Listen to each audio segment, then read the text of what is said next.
ನಮಸ್ಕಾರ, good evening. ಇದು super prime news. ನಾನು ಹರೀಶ್ ನಾಗರಾಜು. ಜನತಾ ಕರ್ಫ್ಯೂ ಆಯಿತು, ಅದಾದ್ಮೇಲೆ ಲಾಕ್ಡೌನ್ 1, 2, 3, 4 ಎಲ್ಲ ಮುಗೀತು. ಈಗ ಅನ್ಲಾಕ್ ಟೈಮ್. ಆದರೆ ಏನೇ ಲಾಕ್ಡೌನ್ ಮಾಡಿ ಕಠಿಣ ಕ್ರಮ ಕೈಗೊಂಡ್ರು ಕೊರೋನಾ ಕಟ್ಟು ಹಾಕೋದಕ್ಕೆ ಸುಲಭ ಆಗ್ತಾ ಇಲ್ಲ. ಬೆಂಗಳೂರಿನಂತೂ ಕೊರೋನಾ ಮಹಾಸ್ಫೋಟ ಆಗ್ತಾ ಇದೆ. ಇತ್ತೀಚಿನ ದಿನಗಳಲ್ಲಿ ದಿನೇ ಸಿಲಿಕಾನ್ ಸಿಟಿಯಲ್ಲಿ ಸೋಂಕು ಮತ್ತು ಸಾವು ಎರಡೂ ಹೆಚ್ಚಾಗ್ತಿರೋ ಹಿನ್ನೆಲೆಯಲ್ಲಿ ಬೆಂಗಳೂರಿಗೆ ಮತ್ತೆ ಲಾಕ್ ಬಿದ್ದಿದೆ. ನಾವು ಚಾಪೆ ಕೆಳಗಡೆ ಅಂದ್ರೆ ರಂಗೋಲೆ ಕೆಳಗಡೆ ತೂರಿ ಮೊಬೈಲ್ಗಳನ್ನ ಮನೆಯಲ್ಲಿಡೋದು, ಬೀದಿಯಲ್ಲೆಲ್ಲ ಓಡಾಡೋ ಅಂಥದ್ದು, ಇಂಥ ವ್ಯಕ್ತಿಗಳ ಬಗ್ಗೆ ಕ್ರಿಮಿನಲ್ ಕೇಸ್ಗಳನ್ನು ದಾಖಲೆ ಮಾಡುವಂಥದ್ದು.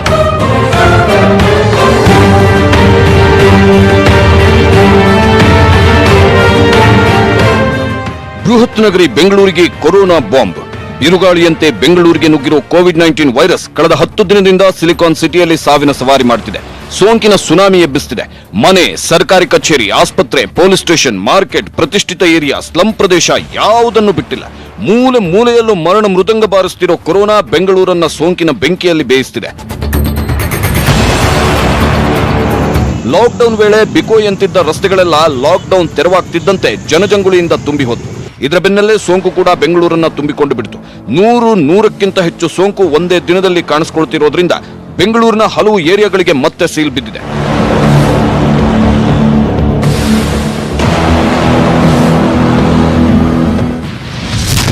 ಬೆಂಗಳೂರಿನ 5 ವಾರ್ಡ್ಗಳು ಸೀಲ್ ಡೌನ್. ಸೋಂಕು ಹೆಚ್ಚಿರೋ ಏರಿಯಾಗಳು ಫುಲ್ ಟೈಟ್. ಬೆಂಗಳೂರಲ್ಲಿ ಕೊರೋನಾ ಕಂಟ್ರೋಲ್ಗೆ ಸಿಗ್ತಿಲ್ಲ. ದಿನೇ ಸೋಂಕು ನುಗ್ಗಿ ಬರ್ತಿದೆ. ಇಂದು ಮತ್ತೆ 100ರ ಗಡಿ ದಾಟಿರೋ ಸೋಂಕು ಉದ್ಯಾನ ನಗರಿಯನ್ನ ಬೆಚ್ಚಿ ಬೀಳಿಸುತ್ತಿದೆ. ಹೀಗಾಗಿ ಬೆಂಗಳೂರಲ್ಲಿ ಹೆಚ್ಚು ಸೋಂಕು ಇರೋ 5 ವಾರ್ಡ್ಗಳಾದ ಸಿದ್ದಾಪುರ, ವಿವಿಪುರಂ, ಕಲಾಸಿಪಾಳ್ಯ, ವಿದ್ಯಾರಣ್ಯಪುರ, ಧರ್ಮರಾಯ ದೇವಸ್ಥಾನ ವಾರ್ಡ್ಗಳು ಸೀಲ್ ಡೌನ್ ಆಗಿವೆ. ಸೋಂಕಿನ ವಿರುದ್ಧ ಸೆಣಸಿ ಕೊರೋನಾ ಲೆಕ್ಕ ಕಡಿಮೆ ಮಾಡಲು ಈ ವಾರ್ಡ್ಗಳಿಗೆ ಸೀಲ್ ಬಿದ್ದಿದೆ. ಬೆಂಗಳೂರಿನ ಸೋಂಕಿನ ಸುನಾಮಿಗೆ ಆತಂಕ. ಅಧಿಕಾರಿಗಳ ಸಭೆಯಲ್ಲಿ ಸಿಎಂ ಖಡಕ್ ಎಚ್ಚರಿಕೆ. ಬೃಹತ್ ಬೆಂಗಳೂರಲ್ಲಿ ಬೃಹತ್ ಸಂಖ್ಯೆಯಲ್ಲಿ ಕಾಣಿಸಿಕೊಳ್ತಿರೋ ಸೋಂಕಿನ ಸಂಹಾರಕ್ಕೆ ಇಂದು ಸಿಎಂ ಸಭೆ ನಡೆಸಿದ್ರು. ರಾಜಧಾನಿಯಲ್ಲಿ ಸೋಂಕು ಹೆಚ್ಚಳವಾಗ್ತಿರೋ ಬಗ್ಗೆ ಸಿಎಂ ಕಳವಳ ವ್ಯಕ್ತಪಡಿಸಿ ಕೊರೋನಾ ಕಟ್ಟಿಹಾಕಲು ಮಾರ್ಕೆಟ್ಗಳನ್ನ ಲಾಕ್ ಮಾಡಿ ಸೋಂಕಿನ ಏರಿಯಾಗಳಿಗೆ ಸೀಲ್ ಹಾಕಿ ಎಂದು ಸೂಚಿಸಿದ್ರು. ಲಾಕ್ಡೌನ್ ಸಡಿಲಿಕೆ ಬಳಿಕ ಸೋಂಕು ಹೆಚ್ಚಾಗ್ತಿದೆ. ಜನ ಲಾಕ್ಡೌನ್ ಸಡಿಲಿಕೆಯನ್ನ ದುರುಪಯೋಗ ಮಾಡಿಕೊಂಡಿದ್ದೇ ಇತ್ತೀಚಿನ ಸ್ಥಿತಿಗೆ ಕಾರಣವಾಗಿದೆ. ಹೊರ ರಾಜ್ಯದಿಂದ ಬಂದವರಿಂದ ಸೋಂಕು ಹೆಚ್ಚಳವಾಗಿದೆ. ಇದು ಬಹಳ ನೋವು ತಂದಿದ್ದು ಆಘಾತವನ್ನುಂಟು ಮಾಡಿದೆ. ಮುಂದಿನ 15 ದಿನಗಳಲ್ಲಿ ಅತಿ ಹೆಚ್ಚು ಮುನ್ನೆಚ್ಚರಿಕೆ ಕ್ರಮಗಳನ್ನ ವಹಿಸಿ, ಇಲ್ಲ ಅಂದ್ರೆ ಸೋಂಕು ಹರಡುವ ಪ್ರಮಾಣವನ್ನ ನಿಯಂತ್ರಿಸಲು ಸಾಧ್ಯವಿಲ್ಲ. ಈ ಪರಿಸ್ಥಿತಿಯನ್ನು ಗಮನದಲ್ಲಿಟ್ಟುಕೊಂಡು ಅಧಿಕಾರಿಗಳು ಶ್ರಮವಹಿಸಬೇಕು. ಕೋವಿಡ್ ಪ್ರಕರಣಗಳು ಹೆಚ್ಚಾಗಿ ಪತ್ತೆಯಾಗಿರುವ ಪ್ರದೇಶಗಳಲ್ಲಿ ಲಾಕ್ಡೌನ್ ಪ್ರಕ್ರಿಯೆಯನ್ನ ಕಟ್ಟುನಿಟ್ಟಾಗಿ ಜಾರಿಗೊಳಿಸಿ. ಬೆಂಗಳೂರು ನಗರದಲ್ಲಿ ಹಾಗೂ ಇತರೆ ರಾಜ್ಯಗಳಲ್ಲಿ ಸೋಂಕು ಹೆಚ್ಚಾಗ್ತಿರುವ ಪ್ರದೇಶಗಳಲ್ಲಿ ಸೀಲ್ ಡೌನ್ ಮಾಡಿ. ಹೀಗೆ ಸಿಎಂ ಸಭೆಯಲ್ಲಿ ಸೂಚಿಸುತ್ತಿದ್ದಂತೆ ಬೆಂಗಳೂರಲ್ಲಿ ಅತಿ ಹೆಚ್ಚು ಸೋಂಕಿರೋ 5 ಏರಿಯಾಗಳು ಸದ್ಯ 10 ದಿನದವರೆಗೆ ಸೀಲ್ ಡೌನ್ ಆಗಿವೆ. ಪರಿಸ್ಥಿತಿ ನೋಡಿಕೊಂಡು ಸೋಂಕು ನಿಯಂತ್ರಣಕ್ಕೆ ಸಿಗದಿದ್ರೆ ಮುಂದಿನ ದಿನಗಳಲ್ಲೂ ಸೀಲ್ ಡೌನ್ ಮುಂದುವರಿಯುತ್ತೆ. ಸಿದ್ದಾಪುರ, ವಿಶ್ವೇಶ್ವರಪುರ, ಕಲಾಸಿಪಾಳ್ಯ, ವಿದ್ಯಾರಣ್ಯಪುರ, ಬ್ಯಾಟರಾಯನಪುರ, ಧರ್ಮರಾಯ ಸ್ವಾಮಿ ದೇವಸ್ಥಾನ, ಎಲ್ಲಿ ಮಾರ್ಕೆಟ್, KR ಮಾರ್ಕೆಟ್ ಮತ್ತು ಕಲಾಸಿಪಾಳ್ಯ ಮಾರ್ಕೆಟ್ ಇದೆಯಾ, ಈ ಭಾಗದಲ್ಲಿ ಇರುವಂತ ವಾರ್ಡ್ಗಳು. ಮೊದಲು 3-4 ಮನೆ ಮಾಡ್ತಾ ಇದ್ರಿ, ಈಗ ಎಂಟೈರ್ ಸ್ಟ್ರೀಟ್ ಮಾಡುವಂತಕ್ಕೆ ಅನುಮತಿಯನ್ನ ಕೊಡ್ತೀವಿ. ಈ ತರ ಸಮುದಾಯಕ್ಕೆ ಹೋಗಬಾರ್ದು ಅನ್ನೋ ದೃಷ್ಟಿಯಿಂದನೇ ಮುಂಜಾಗ್ರತಾ ಕ್ರಮಗಳನ್ನ ತೆಗೆದುಕೊಳ್ತಾ ಇದ್ರಿ. ಜನ ಸೇರುವ ಮಾರ್ಕೆಟ್ಗಳು ಲಾಕ್ಡೌನ್. ಬೆಂಗಳೂರಿನ ಪ್ರಮುಖ 4 ಮಾರ್ಕೆಟ್ ಬಂದ್. ಸಿಲಿಕಾನ್ ಸಿಟಿಯ ನಾಡಿಮಿಡಿತ ಅಂದ್ರೆ ಮಾರ್ಕೆಟ್ಸ್. ಇಲ್ಲಿ ದಿನದ 24 ಗಂಟೆಯೂ ಜನಜಂಗುಳಿ. ಹೆಚ್ಚು ಜನ ಓಡಾಡ್ತಿದ್ರೆ ಸೋಂಕು ಸಹ ಹೆಚ್ಚಾಗುತ್ತೆ. ಸದ್ಯಕ್ಕೆ ಸಿಟಿಯಲ್ಲಿ ಸೋಂಕು ಹೆಚ್ಚಿರೋ 4 ಮಾರ್ಕೆಟ್ಗಳು ಲಾಕ್ ಆಗಿವೆ. ಬೆಂಗಳೂರಿನ ಅತಿ ದೊಡ್ಡ ಮಾರ್ಕೆಟ್ KR ಮಾರುಕಟ್ಟೆ. ಚಿಕ್ಕಪೇಟೆ, ಚಾಮರಾಜಪೇಟೆ ಮತ್ತು ಕಲಾಸಿಪಾಳ್ಯ ಮಾರ್ಕೆಟ್ ಕೂಡ ಲಾಕ್ಡೌನ್ ಆಗಲಿವೆ. ಚಿಕ್ಕಪೇಟೆ ಭಾಗದಲ್ಲಿ ಮತ್ತು ಚಾಮರಾಜಪೇಟೆ ಭಾಗದಲ್ಲಿ ಎಲ್ಲಿ ಮಾರ್ಕೆಟ್ಗಳಿದೆ, ಕಲಾಸಿಪಾಳ್ಯ ಇರ್ಬೋದು, KR ಮಾರ್ಕೆಟ್ ಇರ್ಬೋದು, ಈ ಭಾಗದಲ್ಲಿ ಹೆಚ್ಚು ಸೋಂಕು ಅಲ್ಲಿಂದನೇ ಹರಡ್ತಾ ಇರುವಂಥದ್ದು ಗಮನಕ್ಕೆ ಬಂದಿದೆ. ಆ ದೃಷ್ಟಿಯಿಂದ ಅಲ್ಲೆಲ್ಲ ಲಾಕ್ಡೌನ್ ಮಾಡುವಂಥದ್ದಕ್ಕೆ ಇವತ್ತು ಅಧಿಕಾರಿಗಳು ಆದೇಶಗಳನ್ನು ಹೊರಡಿಸ್ತಾರೆ. ಸೋಂಕು ಸಂಹಾರಕ್ಕೆ ಕ್ವಾರಂಟೈನ್ ಅವಧಿ ವಿಸ್ತರಣೆ. ಹೊರ ರಾಜ್ಯದವರಿಗೆ ಇನ್ಮುಂದೆ 14 ದಿನ ಕ್ವಾರಂಟೈನ್. ಹೋಮ್ ಕ್ವಾರಂಟೈನ್ ಬಿಟ್ಟು ಹೊರಗೆ ಬಂದ್ರೆ ಕೇಸ್. ಬೆಂಗಳೂರಿಗೆ ILI, SARI ಅಂತಾರಾಜ್ಯ ವಿದೇಶ ಸಂಪರ್ಕ ಕಂಟೈನ್ಮೆಂಟ್ ಏರಿಯಾಗಳಷ್ಟೇ ಅಲ್ಲದೆ ಕ್ವಾರಂಟೈನ್ ಇರದೆ ಹೊರಗೆ ಸುತ್ತಾಡೋರು ಕೂಡ ಸಮಸ್ಯೆ ತಂದೊಡ್ಡುತ್ತಿದ್ದಾರೆ. ಹೀಗಾಗಿ ಅಂತವರಿಗೆ ಸರ್ಕಾರ ಖಡಕ್ ಎಚ್ಚರಿಕೆ ಕೊಟ್ಟಿದೆ. ಹೊರ ರಾಜ್ಯದಿಂದ ಬಂದವರಿಗೆ ಇದ್ದ 7 ದಿನದ ಕ್ವಾರಂಟೈನ್ ಅವಧಿ 14 ದಿನದವರೆಗೆ ವಿಸ್ತರಿಸಲಾಗಿದೆ. ಸರ್ಕಾರದ ಕಣ್ಣಿಗೆ ಮಣ್ಣೆರಚಿ ಬೀದಿ ಬೀದಿ ಸುತ್ತು ಕ್ವಾರಂಟೈನ್ಗಳಿಗೆ ಕೇಸ್ ಹಾಕುವ ಎಚ್ಚರಿಕೆ ನೀಡಿದ್ದಾರೆ. ಜೊತೆಗೆ ಸೋಂಕು ಕಂಟ್ರೋಲ್ ಮಾಡಲು ಬೆಂಗಳೂರಿನ ಪ್ರತಿ ವಾರ್ಡ್ನಲ್ಲೂ ಫೀವರ್ ಕ್ಲಿನಿಕ್ ಸ್ಥಾಪಿಸಲು ಸರ್ಕಾರ ಮುಂದಾಗಿದೆ.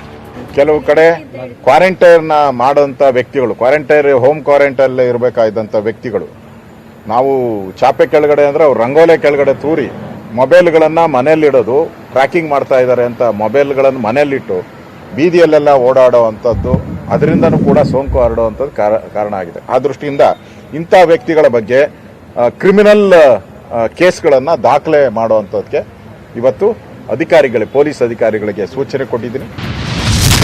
ಸೋಂಕು ಹೆಚ್ಚುತ್ತಿರುವ ಜಿಲ್ಲೆಗಳಲ್ಲೂ ಬಿಗಿ ಕ್ರಮ. ಸದ್ಯ ಬೆಂಗಳೂರಿನ 5 ವಾರ್ಡ್ಗಳಲ್ಲಿ ಬಿಗಿ ಕ್ರಮ ಕೈಗೊಂಡಿದ್ದು, ಸೋಂಕು ಹೆಚ್ಚಿರುವ ರಾಜ್ಯದ ಇತರೆ ಜಿಲ್ಲೆಗಳಲ್ಲೂ ಲಾಕ್ಡೌನ್ನ ನಿಯಮಗಳನ್ನು ಬಿಗಿಗೊಳಿಸಲಾಗುತ್ತಿದೆ. ಈ ತರ ಸಮುದಾಯಕ್ಕೆ ಹೋಗಬಾರ್ದು ಅನ್ನೋ ದೃಷ್ಟಿಯಿಂದನೇ ಮುಂಜಾಗ್ರತಾ ಕ್ರಮಗಳನ್ನ ತೆಗೆದುಕೊಳ್ತಾ ಇದ್ರಿ. ಈಗಲೇ ಹಬ್ಬ ಅಂತ ಪರಿಸ್ಥಿತಿ ನಿರ್ಮಾಣ ಆಗಿರೋದ್ರಿಂದ ಇವತ್ತು ಮುಖ್ಯಮಂತ್ರಿಗಳು ಕಟ್ಟುನಿಟ್ಟಿನ ಆದೇಶಗಳನ್ನ ಇವತ್ತು ಕೊಟ್ಟಿದ್ದಾರೆ. ಲಾಕ್ ತೆಗೆಯುತ್ತಿದ್ದಂತೆ ರಸ್ತೆಗೆ ಸುಖಾಸುಮ್ಮನೆ ನುಗ್ಗಿ ಬಂದ ಜನರಿಗೆ ಈಗ ಮತ್ತೆ ಲಾಕ್ಡೌನ್ ಬಿಸಿ. ಅನ್ಲಾಕ್ ಆಗಿದೆ, ಎಲ್ಲಿಗೆ ಬೇಕಾದ್ರೂ ಹೋಗಬಹುದು, ಏನ್ ಬೇಕಾದ್ರೂ ಮಾಡಬಹುದು. ಸೋಂಕಿನ ಬಗ್ಗೆ ಚಿಂತೆಯೇ ಇಲ್ಲ ಅಂದ್ರೆ ಕೊರೋನಾ ನಿಮ್ಮನ್ನ ಚಿತೆಗೇರಿಸಿಬಿಡುತ್ತೆ. ಕೃಷ್ಣ ಜೀವಿ, ನ್ಯೂಸ್ 18 ಕನ್ನಡ, ಬೆಂಗಳೂರು. ನಮ್ಮ ಸಿಲಿಕಾನ್ ಸಿಟಿ ಬೆಂಗಳೂರು ಈಗ ಕೊರೋನಾ ಸಿಟಿಯಾಗಿ ಬದಲಾಗ್ತಾ ಇದೆ. ಇಷ್ಟು ದಿನ ಕೊರೋನಾ ವಿರುದ್ಧ ಎದೆಯೊಡ್ಡಿ ಹೋರಾಡ್ತಿದ್ದ ಪೊಲೀಸರು ಈಗ ರೋಡ್ಗಿಳಿಯೋದಕ್ಕೆ ಹಿಂದೇಟು ಹಾಕ್ತಿದ್ದಾರೆ. ಬೆಳಗ್ಗೆ ಮನೆ ಬಿಟ್ಟವರು ರಾತ್ರಿ ಹುಷಾರಾಗಿ ಮನೆಗೆ ವಾಪಸ್ ಬರ್ತಾರಾ ಅನ್ನೋದೇ ಡೌಟ್ ಆಗೋಗಿದೆ. ಅಷ್ಟರ ಮಟ್ಟಿಗೆ ಈ ರಕ್ಕಸ ಕೊರೋನಾ ಪೊಲೀಸರ ಬೆನ್ನು ಬಿದ್ದಿದೆ.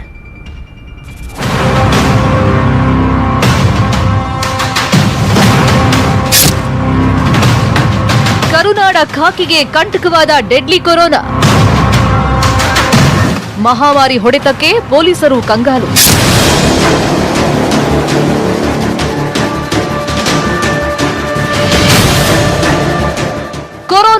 ಕೊರೋನಾ ಮಕ್ಕಳನ್ನು ಬಿಡ್ತಿಲ್ಲ, ವಯಸ್ಸಾದವರನ್ನು ನೋಡ್ತಿಲ್ಲ, ಎಲ್ಲರನ್ನೂ ಹಿಂಡಿ ಹಿಪ್ಪೆ ಮಾಡ್ತಿರೋ ರಕ್ಕಸ ಕೊರೋನಾ ಬೆಂಗಳೂರು ಬೆನ್ನೇರಿ ಕೂತಿದೆ. 1, 2 ಅಂತ ಶುರುವಾದ ಪೊಲೀಸರ ಸಂಖ್ಯೆ ಈಗ 73ಕ್ಕೆ ಬಂದು ನಿಂತಿದೆ. ಜೀವದ ಹಂಗು ತೊರೆದು ಜನರ ರಕ್ಷಣೆ ಮಾಡ್ತಿರೋ ಪೊಲೀಸರಿಗೂ ಜೀವ ಭಯ ಶುರುವಾಗಿದೆ.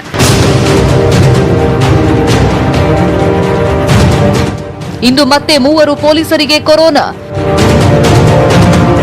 ಓರ್ವ ಕಳ್ಳನಿಂದ ಇಡೀ ಪೊಲೀಸ್ ಠಾಣೆ seal down.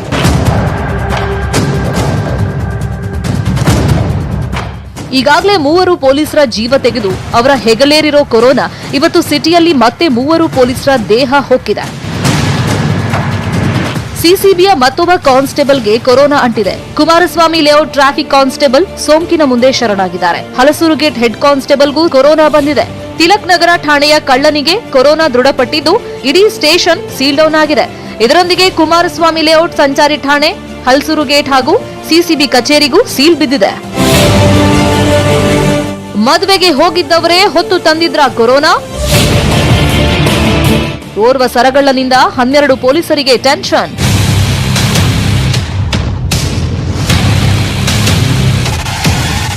Halasuru gate head constable travel ಹಿಸ್ಟ್ರಿಯೇ ರೋಚಕ.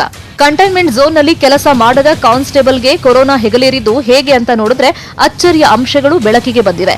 ಇದೇ ತಿಂಗಳ 13ರಂದು ಕಾನ್ಸ್ಟೇಬಲ್ ಸಹೋದರನ ಮದುವೆಗೆ ಸಹೋದ್ಯೋಗಿಗಳೆಲ್ಲ ಬಂದಿದ್ರಂತೆ.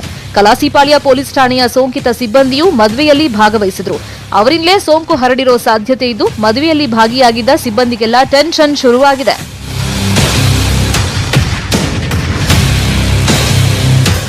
ಮತ್ತೊಂದೆಡೆ ತಿಲಕ್ ನಗರ ಠಾಣೆಗೆ ಪೊಲೀಸರು ಎಸ್ಕೇಪ್ ಆಗಿದ್ದ ಸರಗಳ್ಳನನ್ನ ನಿನ್ನೆ ಬಂಧಿಸಿ ಕರೆ ತಂದಿದ್ರು. ಕೊರೋನಾ ಪರೀಕ್ಷೆ ವೇಳೆ ಕಳ್ಳನಿಗೆ ಸೋಂಕು ದೃಢಪಟ್ಟಿದೆ. ಇದೀಗ ಸೋಂಕಿತ ಕಳ್ಳನ ಸಂಪರ್ಕದಲ್ಲಿದ್ದ 12 ಪೊಲೀಸರು ಕ್ವಾರಂಟೈನ್ನಲ್ಲಿದ್ದಾರೆ. ಎಡಿಜಿಪಿಯ ಆಪ್ತ ಸಹಾಯಕಿಗೂ ಕೊರೋನಾ. ಸೋಂಕಿತ ಪೊಲೀಸ್ನ ಪತ್ನಿ, ಮಗುವಿಗೂ ಸೋಂಕು.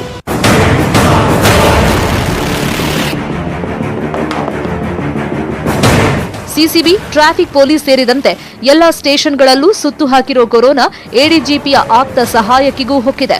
ಇದು ಡಿಜಿ ಕಚೇರಿಯಲ್ಲಿ ಪತ್ತೆಯಾದ 2ನೇ ಪ್ರಕರಣವಾಗಿದ್ದು ಕಚೇರಿಯ ಸಿಬ್ಬಂದಿ ಆತಂಕದಲ್ಲಿದ್ದಾರೆ.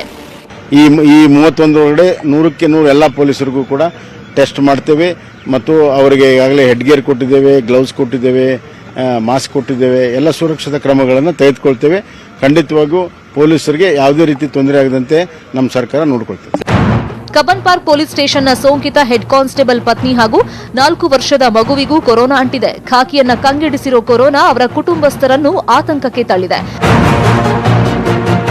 ರಾಜಧಾನಿ ಪೊಲೀಸರಿಗೀಗ ಮನೆಯಿಂದ ಆಚೆ ಕಾಲಿಡೋದಕ್ಕೂ ಜೀವ ಭಯ. ಯಾವ ಏರಿಯಾಗೆ ಹೋದ್ರೆ ಎಲ್ಲಿ ಕೊರೋನಾ ಅಟ್ಕಾಯಿಸ್ಕೊಳ್ಳುತ್ತೋ ಅಂತ ಜೀವ ಭಯದಲ್ಲೇ ಕೆಲಸ ಮಾಡ್ತಾ ಇದ್ದಾರೆ. ಸರ್ಕಾರ ಕೂಡ ಈ ತಿಂಗಳ ಒಳಗೆ ಎಲ್ಲಾ ಪೊಲೀಸರಿಗೂ ರ್ಯಾಂಡಮ್ ಆಗಿ ಪರೀಕ್ಷೆ ಮಾಡುವಂತೆ ಹೇಳಿದೆ. ಒಂದು ವೇಳೆ ಇದಾಗಿದ್ದೇ ಆದಲ್ಲಿ ಇನ್ನೆಷ್ಟು ಖಾಕಿಗೆ ಕೊರೋನಾ ಅಂಟಿರುತ್ತೋ. Manjunath N, crime bureau, news 18 Kannada, Bengaluru.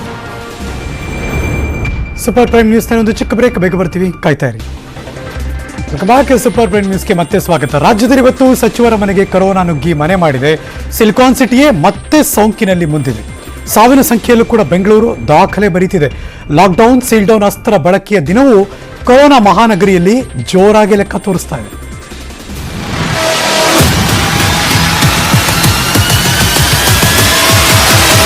ಇಷ್ಟು ದಿನ ರಾಜ್ಯದಲ್ಲಿ ಜನಸಾಮಾನ್ಯರಿಂದ ಹಿಡಿದು ಕೊರೋನಾ ವಾರಿಯರ್ಸ್ಗೂ ಹೊಕ್ಕಿದ ಕೊರೋನಾ ಇದೀಗ ಸಚಿವರ ಮನೆಗೂ ಎಂಟ್ರಿ ಕೊಟ್ಟಿದೆ. ಕೋವಿಡ್-19 ನಿಗ್ರಹಕ್ಕೆ ಶ್ರಮಿಸ್ತಾ ಇರೋ ವೈದ್ಯಕೀಯ ಶಿಕ್ಷಣ ಸಚಿವ ಡಾಕ್ಟರ್ ಸುಧಾಕರ್ ಅವರ ನಿವಾಸಕ್ಕೆ ನುಗ್ಗಿ ಕೊರೋನಾ ಟೆನ್ಷನ್ ಕೊಟ್ಟಿದೆ.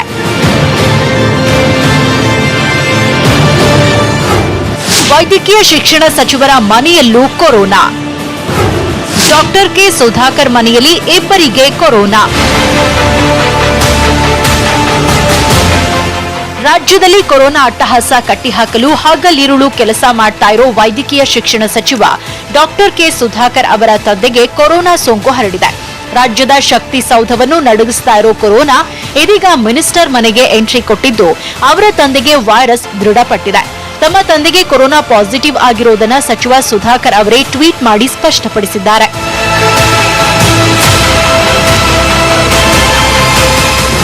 ಮನೆ ಕೆಲಸದವನಿಗೆ ಸಚಿವರ ತಂದೆಗೆ ಸೋಂಕು.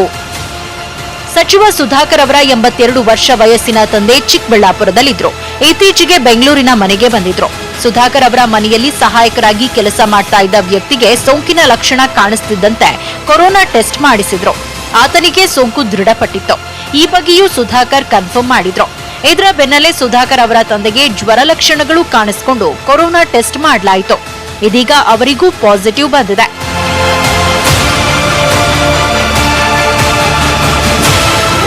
ಸಚಿವರ ತಂದೆಗೆ ಕೊರೋನಾ, ಯಾರ್ಯಾರಿಗೆ ಟೆನ್ಷನ್? ಸಚಿವ ಸುಧಾಕರ್ ಅವರ ತಂದೆಗೆ ಅವರ ಮನೆ ಸಹಾಯಕನಿಂದ ಸೋಂಕು ಹರಡಿದ್ದು ಸಚಿವರಿಗೆ ಆತಂಕ ಶುರುವಾಗಿದೆ. ಸುಧಾಕರ್ ಮನೆ ಸದಸ್ಯರು ಸೇರಿ 40 ಜನರಿಗೆ ಕ್ವಾರಂಟೈನ್ ಮಾಡಲಾಗ್ತಿದೆ. 14 ಮಂದಿ ಪ್ರಾಥಮಿಕ ಸಂಪರ್ಕದಲ್ಲಿದ್ರು. 26 ಮಂದಿ ದ್ವಿತೀಯ ಸಂಪರ್ಕದಲ್ಲಿದ್ದವರನ್ನ ಆರೋಗ್ಯ ಇಲಾಖೆ ಪಟ್ಟಿ ಮಾಡಿದೆ. ಇದರಲ್ಲಿ ಸುಧಾಕರ್ ಅವರ ಪತ್ನಿ, 3 ಮಕ್ಕಳು, 10 ಕೆಲಸಗಾರರು ಇದ್ದಾರೆ.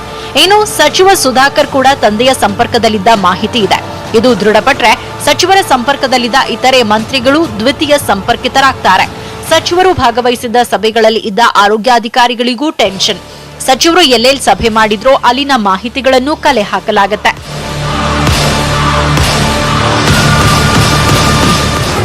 ಬೆಂಗಳೂರಲ್ಲಿ ಮತ್ತೆ ಕೊರೋನಾ ಬೃಹತ್ ಲೆಕ್ಕ. 24 ಗಂಟೆಯಲ್ಲಿ 126 ಕೇಸ್, 3 ಮೃತ. ಕಳೆದ 3-4 ದಿನದಿಂದ ಕೊರೋನಾ ಸಿಲಿಕಾನ್ ಸಿಟಿಯಲ್ಲಿ 100-200ರ ಲೆಕ್ಕದಲ್ಲೇ ಲಗ್ಗೆ ಇಡ್ತಿದೆ. ರಾಜ್ಯದಲ್ಲಿ ಇಂದು 249 ಸೋಂಕು ಕಾಣಿಸಿಕೊಂಡಿದ್ದು ಸೋಂಕಿನ ಸಂಖ್ಯೆ 9399ಕ್ಕೆ ಏರಿದೆ. ಇಂದಿನ 249 ಕೇಸ್ಗಳಲ್ಲಿ ಬಿಗ್ ಸಿಟಿ ಬೆಂಗಳೂರಿನ ಪಾಲು ಬೃಹತ್ತಾಗೇ ಇದೆ. ಇಂದು ಸಿಟಿಯಲ್ಲಿ ಮತ್ತೆ 126 ಮಂದಿಗೆ ಸೋಂಕು ಅಂಟಿದ್ದು ಒಟ್ಟು ಪಾಸಿಟಿವ್ ಕೇಸ್ 1398ಕ್ಕೆ ಏರಿದ್ದು ರಾಜ್ಯದಲ್ಲಿ ಅತಿ ಹೆಚ್ಚು ಸೋಂಕಿತರಿರೋ ಜಿಲ್ಲೆಯಾಗಿದೆ.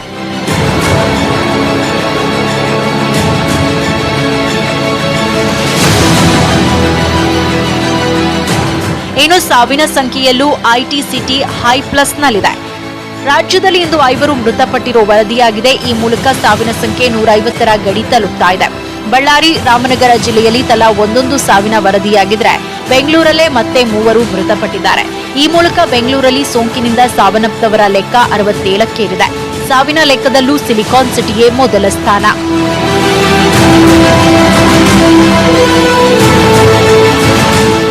ಐಸಿಯುನಲ್ಲಿ ಚಿಕಿತ್ಸೆ ಪಡಿತಾ ಇರೋರ ಸಂಖ್ಯೆ 80ಕ್ಕೇರಿದ್ದು ಇಲ್ಲೂ ಬೆಂಗಳೂರಿನ ಪಾಲೆ ಹೆಚ್ಚು. ಮತ್ತೆ ಮತ್ತೆ ಕಂಟಕವಾಗ್ತಾ ಇದೆ ILI ಕೇಸ್. ನಿಗೂಢ ಕೇಸ್ಗಳೇ ಸಿಟಿಗೆ ಕುತ್ತು. ಬೆಂಗಳೂರು ಅಂದ್ರೆ ಇದೀಗ ನೆರೆಯ ಜಿಲ್ಲೆಯವರು ಸಹ ಬೆಚ್ಚಿ ಬೀಳುವಂತಾಗಿದೆ. ಬೆಂಗಳೂರು ಸಿಟಿಯೇ ಸೋಂಕಿನ ರಾಜಧಾನಿ ಆಗ್ತಾ ಇದ್ದು ILI ಕೇಸ್ಗಳೇ ಬೆಂಗಳೂರಿಗೆ ಕಂಟಕವಾಗ್ತಾ ಇದೆ.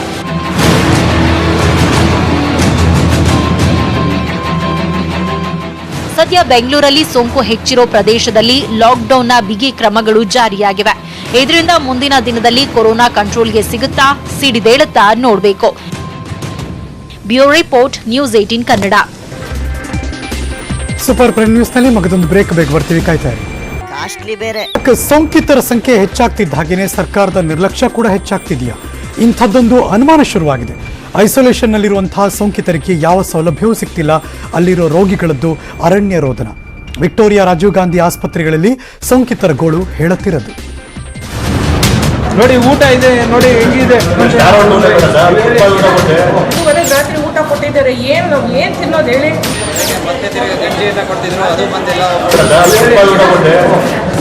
ಕೇಳಿದ್ರಲ್ಲ, ಕೊರೋನಾ ರೋಗಿಗಳ ನರಕ ಯಾತನೆಯನ್ನ. ಬೆಳಗ್ಗೆ ಟಿಫನ್ ಕೊಟ್ಟು ಹೋದವರು ಸಂಜೆ 4 ಗಂಟೆಯಾದ್ರೂ ಊಟ ಕೊಟ್ಟಿಲ್ಲ. ಇಷ್ಟು ದಿನ ಗಂಜಿ ಕೊಡ್ತಿದ್ರು, ಈಗ ಅದರ ಸುಳಿವೂ ಇಲ್ಲ. ನಮ್ಗೆ ಸ್ಟಾರ್ ಹೋಟೆಲ್ ಊಟ ಬೇಡ, ಫುಟ್ಪಾತ್ ಊಟ ಕೊಡಿ ಸಾಕು ಅಂದ್ರೂ ಕ್ಯಾರೆ ಅಂತಿಲ್ಲ. ಇದು ವಿಕ್ಟೋರಿಯಾ ಆಸ್ಪತ್ರೆಯಲ್ಲಿರೋ ಕೊರೋನಾ ಸೋಂಕಿತರ ಯಮ ಯಾತನೆಯ ದೃಶ್ಯ. ಕೊರೋನಾ ರೋಗಿಗಳಿಗೆ ವಿಕ್ಟೋರಿಯಾ ನರಕ. ತುತ್ತು ಊಟ, ಕುಡಿಯೋ ನೀರಿಗೂ ಪರದಾಟ. ಬೆಂಗಳೂರಿನಲ್ಲಿ ಸೈತಾನ್ ಕೊರೋನಾ ದಿನೇ ದಿನೇ ತಾಂಡವವಾಡ್ತಾ ಇದೆ.